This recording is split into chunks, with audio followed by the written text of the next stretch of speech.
প্রিয় আপু ও ভাইয়েরা, আমি এখানে 4-5টা হবে ভুট্টা ভালো করে ধুয়ে ভাপিয়ে নিয়েছি সামান্য একটু লবণ দিয়ে। আর এখানে আমি বাটার অল্প পরিমাণে আদা, রসুন, মরিচের গুঁড়া, গোলমরিচের গুঁড়া এবং সয়া সস, সাথে নিয়েছি টমেটোর সস, একটু পানিও দিয়েছি। আমি এখন এগুলো গরম করে একটু গ্রেভি করে নিব, কারণ বাটার যেহেতু জমে যাওয়া ফ্রিজে ছিল, এগুলো একটু ভালো করে জ্বালিয়ে নিব। আমি কিন্তু 1 প্যাকেট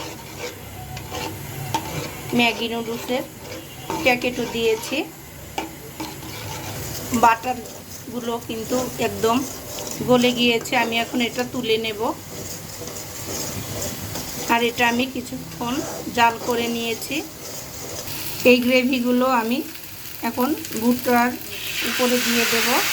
আমি এখন এগুলো উল্টে পাল্টে শুধু ভেজে নিব, আর কিছুই করব না, কারণ এগুলোতে যা দেওয়ার সব কিন্তু আমি দিয়ে দিয়েছি, সব মশলাগুলো।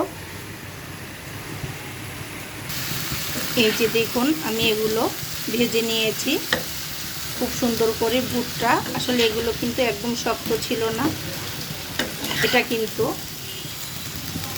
অনেক নরমও ছিল না, একদম মাঝারি। এটা কিন্তু সিদ্ধ হয়ে গিয়েছে। এটা এখন কামড়িয়ে কামড়িয়ে খাবো আমরা। আর এটা কিন্তু খেতে অনেক মজা। তো দেখুন, হয়ে গেল আমার ভুট্টা রান্না করা। আর আসলে এটা কিন্তু আমি আমার নিজের মতো করেই রান্না করেছি।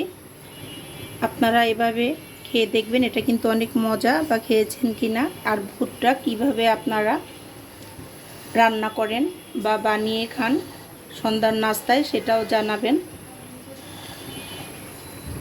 তো সবাই অনেক ভালো থাকুন, সুস্থ থাকুন। আল্লাহ হাফিজ।